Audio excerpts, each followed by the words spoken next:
What's going on, everybody? This is Dr. Chris Featherstone here for another episode of Unscripted.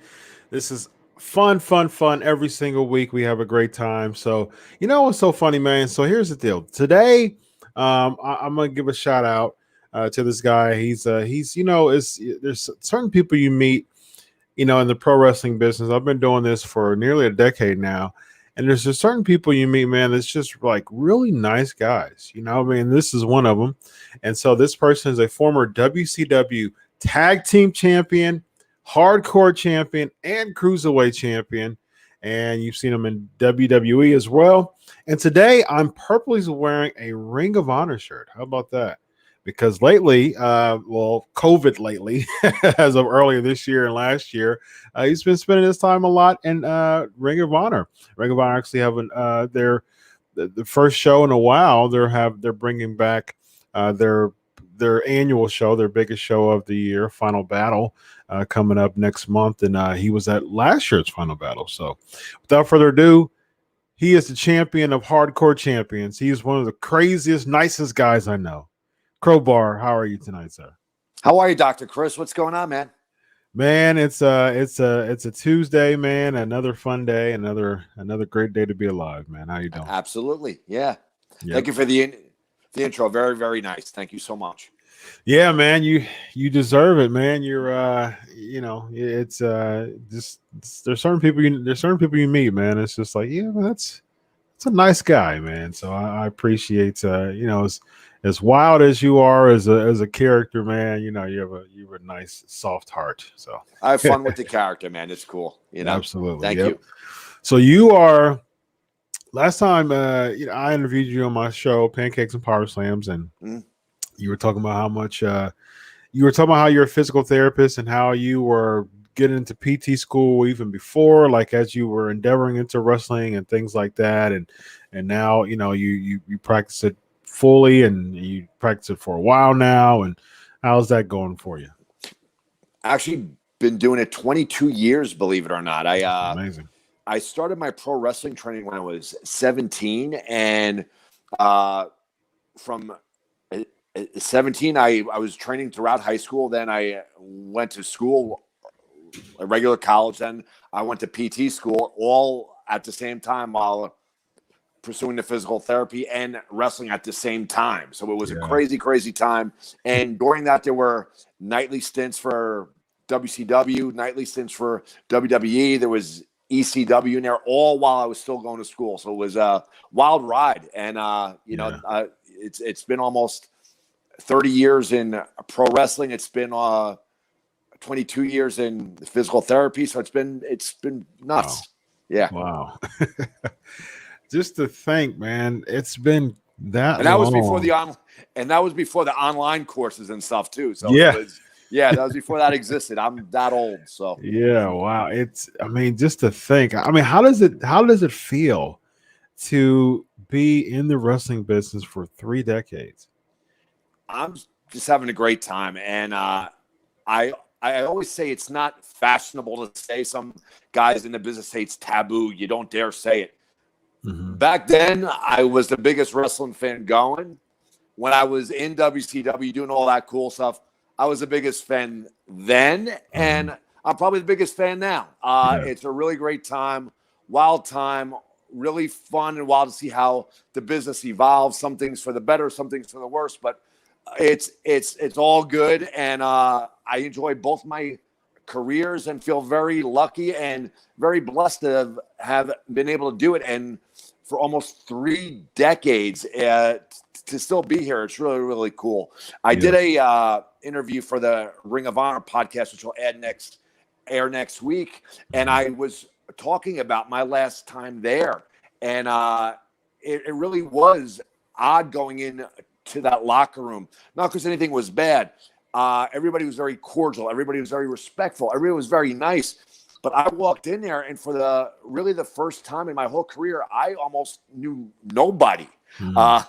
There were a few familiar faces, but as you come up through the years, 10 years, 15, 20, so on, there's always this core of guys, maybe different combinations that show from show to show, but there was always a group of guys you always knew. And I got there, I was like, wow, I'm really one of the last of my group. And it's cool that I'm there, but it was kind of weird. And I had been doing mainly independent shows for years and years and years. And to step into a bigger locker room on a larger show for a larger company, you're not sure how things have changed. Has the etiquette changed? How do you go up to guys? Way back in the day, if you met a veteran, it was that soft kayfabe handshake. Now everybody's like nice handshakes, and COVID now, who knows what you're doing? But it was really a unique experience. That it was a real wake up call where, wow, I'm really one of the last guys of my crew still out here, and it was it's cool though. Yeah, absolutely. All right, let's get into these questions. We got Mando saying that you are overrated. So there you go. Thanks, Mando. You're great. Underrated. Hey, underrated. Here, Mando. There you go. All right. First question. I'm overrated. That's you're awesome. You're underrated. Oh, I'm underrated. You're underrated. I thank agree you very too. much. Well, thank you. First caller in, I thought I was getting buried. Already. No, you're underrated. I agree. I agree with Mando. I think you're underrated as well. Thank you, Mando. Yes. Guillermo was asking, did you enjoy working with Daphne, and what was your favorite moment while working in WCW? Favorite moment while working in WCW? Well, the whole experience was great. Loved working with Daphne, and if I'm repetitive, I'm sorry. Biggest fan going. To make it to a national company at that age, I was a young guy. To be able to hold 3 belts there was a great thing. Working with Shannon was an awesome experience. Great gal. Just a real sweetheart. Just a good, nice person. Just like you said, nice person.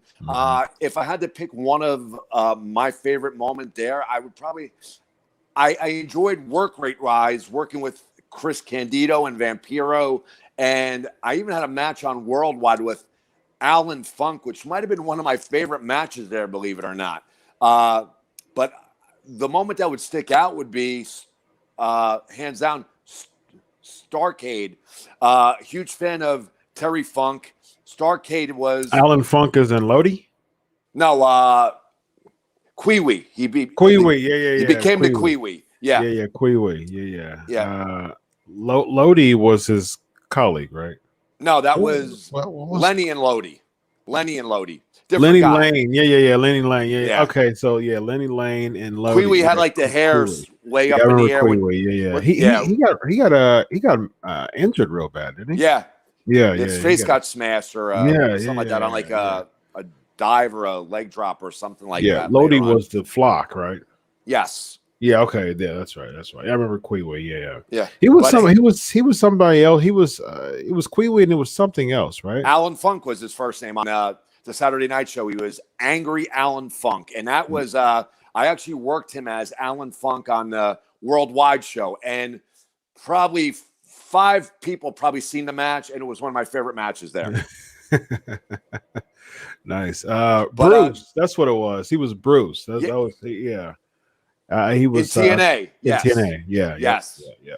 But the favorite match was hands down, I would say, Terry Funk, Starrcade. For the young guys that don't know, that was WCW's version of WrestleMania. Mm-hmm. So for Chris Ford to, in his head, be that kid again, I'm wrestling Terry Funk for a title at Starrcade. Yep. And that was just mind-blowing. It was great. And then the following pay-per-view, there was a 3-way match with Terry Funk and Meng. So that whole thing was really, really cool. That is cool. Absolutely. Prete. Hey, Chris and Crowbar. Hope you guys are well. What was your experience tagging with David Flair? What was he like back behind the scenes? Okay. Prior to us tagging up, I was wrestling on a Saturday night show as Devin Storm. Dark hair, Devin Storm, dark goatee, not with the blonde hair from previous incarnations. And I was actually being groomed as a cruiserweight guy that would eventually come up to Nitro, Thunder, a larger, more aggressive cruiserweight to do my thing. And they had a weird dynamic going on. David Flair was there. He was playing this psycho guy, whacking people with a crowbar, stalking women, all kinds of crazy stuff. But for whatever reason, when they broke the hours down, David was popping the rating. They liked to watch David Flair. Whatever reason, they liked watching him. But they were limited in the fact that David just was not a strong in-ring performer. So they came up with the idea to team me with Flair. I got the call. At that point in time, I had never seen David Flair on this Saturday night show. So I had never met him before. So obviously you're thinking, okay, this is the son of Ric Flair. Maybe he's going to be, head in the clouds, conceited, stuck up, whatever. Nicest guy in the world. He knew he was limited. He knew I was being brought in to help him. And he was super, super respectful, super, super nice guy.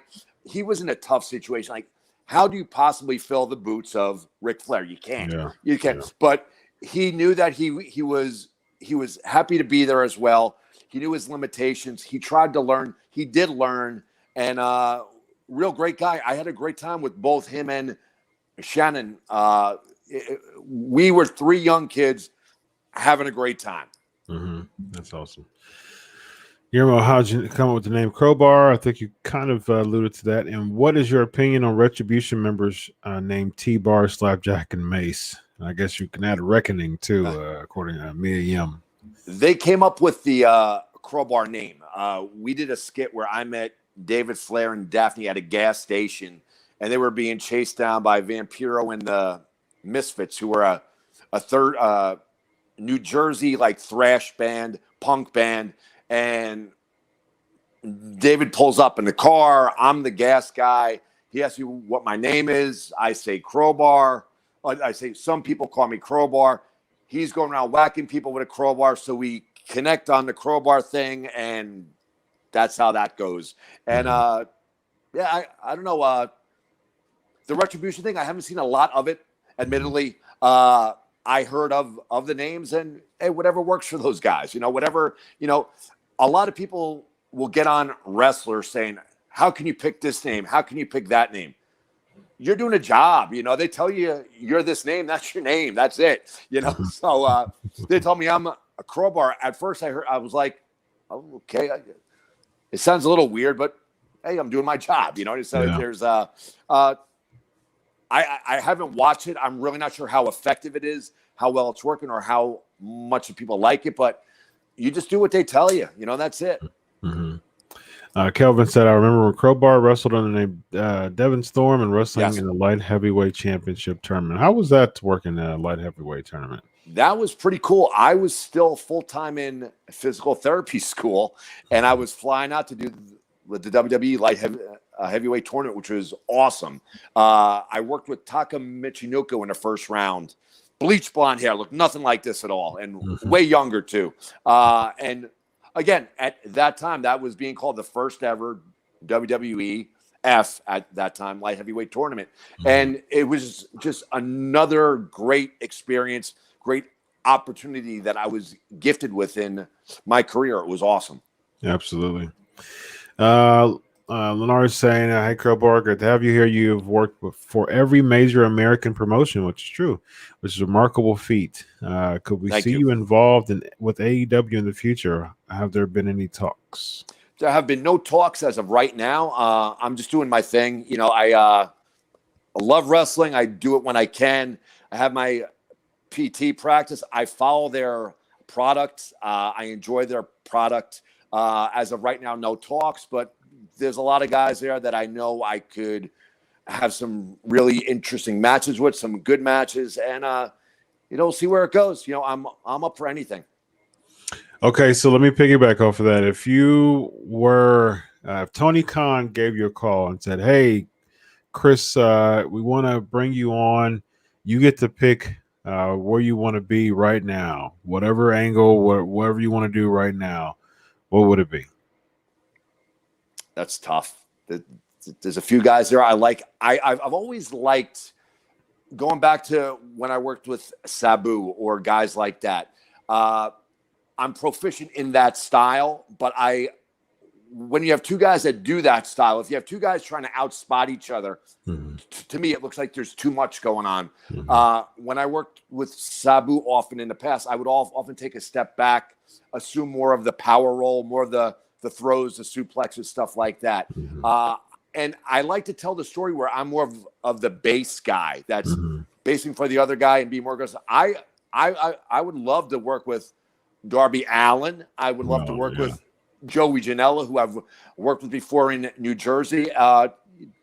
Cody, of course, or even a Moxley. And I think Eddie Kingston is great. There's so many names. I'm a big fan of watching Dustin. As I said, I'm a huge fan. And when you're a fan, you're naturally want to watch guys that you could relate to. We're very similar in age, been around a long time.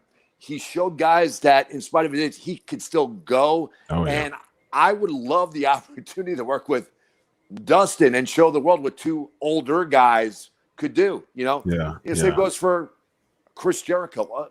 All those guys. There's so much talent on there. It's hard to name just one, you know?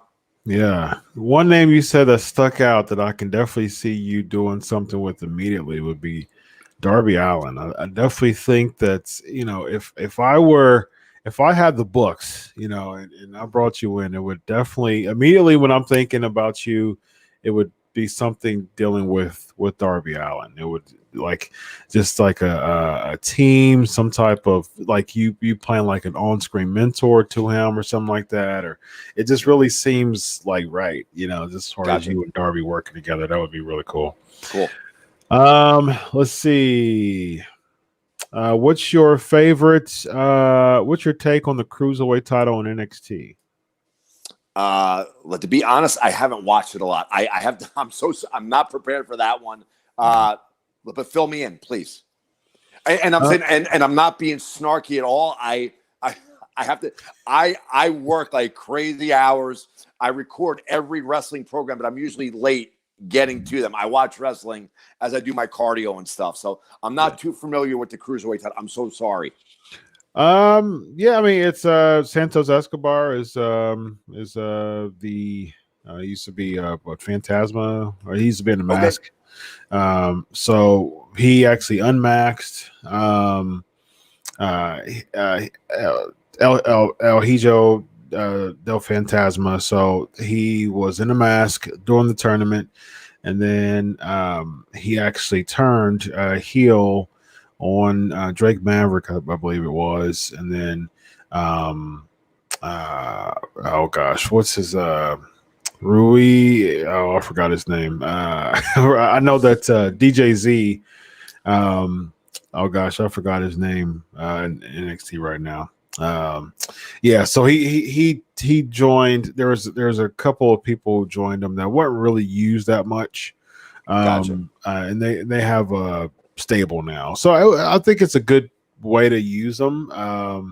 Right now with this, he's actually pretty good. He's a pretty good heel right now. He's actually making. He looks good in the cruiserweight division. He looks pretty good actually. What I can say is when I have watched the NXT, like in the past, there was a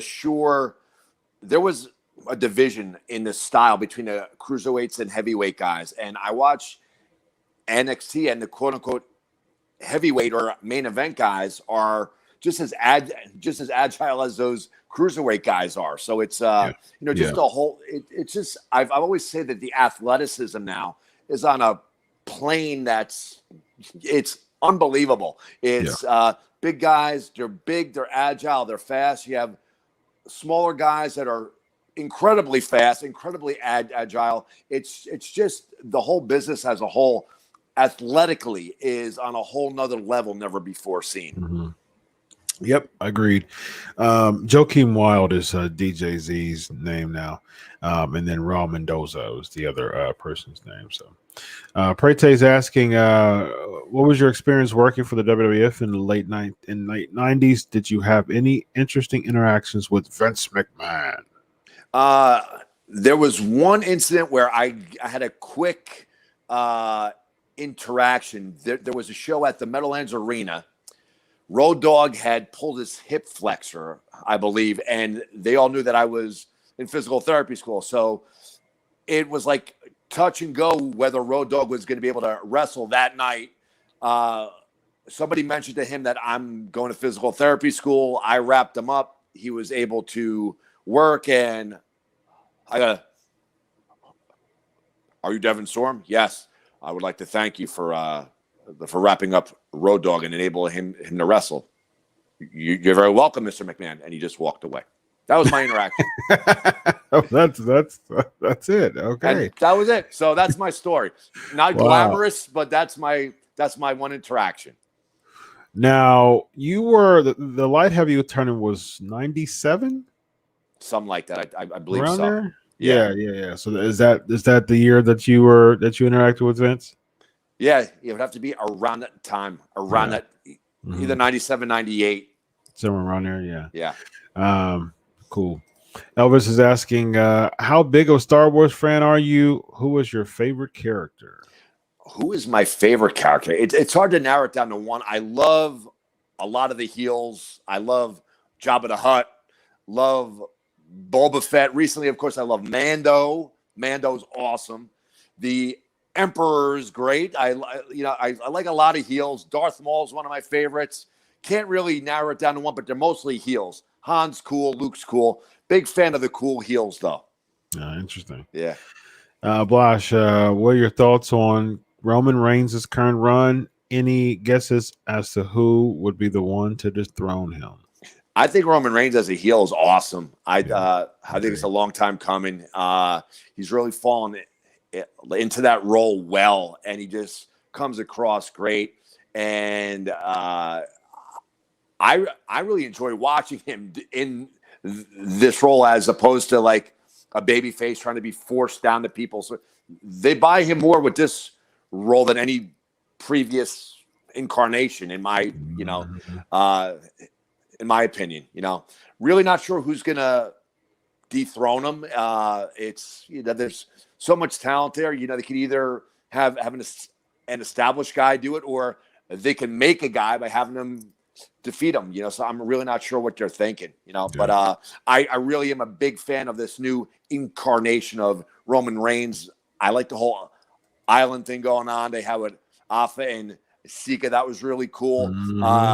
I think that's cool. It helps build him, but I think it also for the older fans, wow, that's really cool seeing those guys out there. Oh, and yeah. and it makes sense. There's context there. It's not like they were thrown in there just for the hell of it. You know, it actually makes sense what they did with them.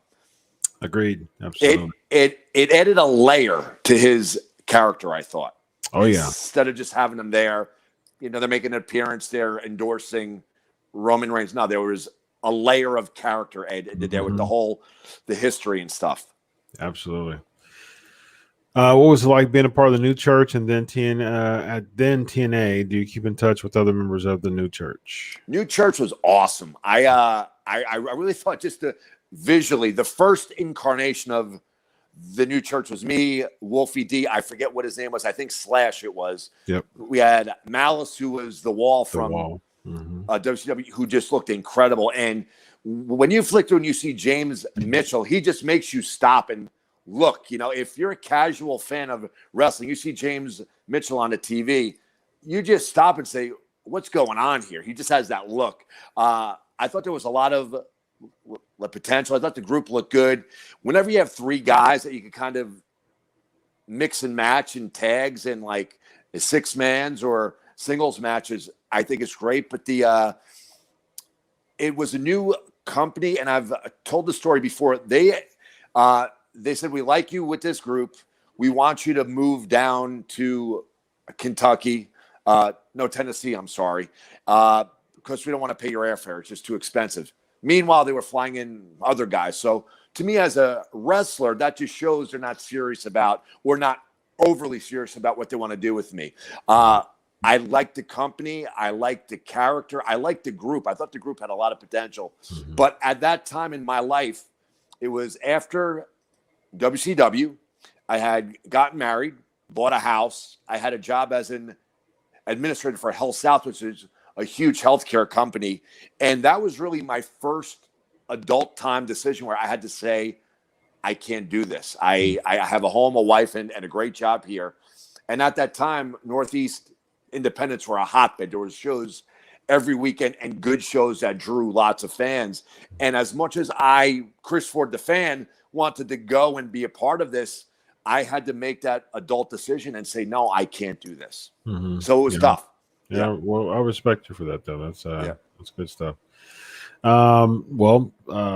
Perfect. Talking about making sacrificial choices. Yeah. What are your thoughts on Wrestlers Union? Any comments on WWE releasing Zelina Vega? Wrestlers have always talked about unionization, and it's always been something where it's when, and again, going back to the Ring of Honor thing, I'm not sure how much it's changed. For 20 years, you know, if you didn't see me in New Jersey or Eastern Pennsylvania or New York, you probably thought I dropped off the map. I really stayed close to home in small groups. I'm really not sure how much the attitudes have changed. I always felt that the older school guys, although they talked about unionization, I felt like there was a dynamic where some guys would get behind it and then try to run with it, and then the other older guys would rat them out and try to take their spots. I just thought guys weren't the older generation. This is just how I felt, how I saw things would work out. I didn't think they had the unity to pull it off. I'm not sure if that's an issue now or not, because I'm not really entrenched in the wrestling lifestyle right now. It's I watch it, I stay proficient in it, I stay in shape to do it, but it's something. Prior to COVID, I only did 2-3 weekends a month because I enjoyed it, you know, and it was like play money for the kids or whatever like that. But I wasn't entrenched in the whole culture, so I'm really not sure. I really can't give an informed consent. I know it was spoken about for years. I don't think the older generation could have pulled it off, just because I just don't think that unity was there. I'm not sure if it's there in this day and age or not. What are your thoughts on just the whole independent contractor thing? Now, there's just from a contractual standpoint, there's a list of things that deem someone an independent contractor, and the WWE, for the most part, they check off the checklist of everything that, just about everything that consider someone an employee, but they're still an independent contractor. What are your thoughts on just the whole independent contractor kind of clause, but really you're an employee? I'll give you my thoughts on this that I've had forever. Some wrestlers will like it, some probably won't. But I'll go into my own experience years back. When you get into it, you know what the deal is. And you know that you're pretty much an employee that could be fired at will, but you're an independent contractor on paper. You meet almost all the criteria for an employee, but you're an independent contractor, right? We could both agree on that, right? Yeah. That being said, you get a lot of guys in there that go through the business and say Vince did them wrong, this and that and the other thing. And again, you got all the criteria that make you an employee, but you're an independent contractor. But when you get into the business, if you have a good coach or good teacher and you know what's going on, you know that it's a bad deal going in. You know what you're getting into. And I knew from very early on, maybe a month or two in, guys are talking about, you get signed for WWE or F at that time.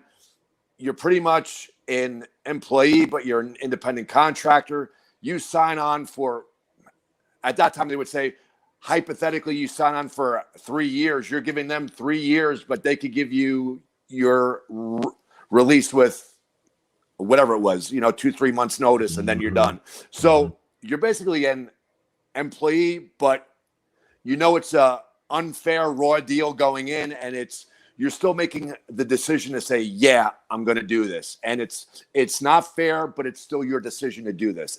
If that makes sense, Yeah, it does. All right, last question from Jamie. Was there any talk WWE would have brought you and Daphne in for their ECW? We had a dark match, and we were never brought in for it was never spoken about to bring us in for ECW. Daphne did get signed. However, she was never brought up to the main roster. Is there a reason why she wasn't brought up? Did they have anything set for her? The reason why she got signed? I don't know. Yeah. It's unfortunate. I think she's great. She's a great talent and very different talent. And at that time, we had that Generation X fan base. Those the late high school kids, the early college kids. Those are the fans that really honed in on us. And even if I wasn't there, I think she could have been very valuable to that company in some capacity. Yeah, I agree. Yeah. Chris, it's been a pleasure, man, as always, man. A lot of fun. Been fun. Yeah, I'm glad you had a good time. Let the listeners know, where to find you on social media. At WCW Crowbar.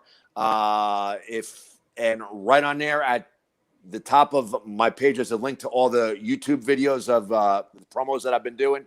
They're in chronological order. So if, on my main page, there's the videos, there's my daily post, which is usually something Star Wars or more Star Wars. But if there's a link for YouTube on there where you could go and actually, if you just want to watch videos, I just started putting them up now. So, if you want to check them out, that's cool. That's awesome. Crowbar, it's been a fun time, man, as always. Have a good night. Thanks for coming on, man. Thank you so much. Thanks. Bye-bye. Take care, man.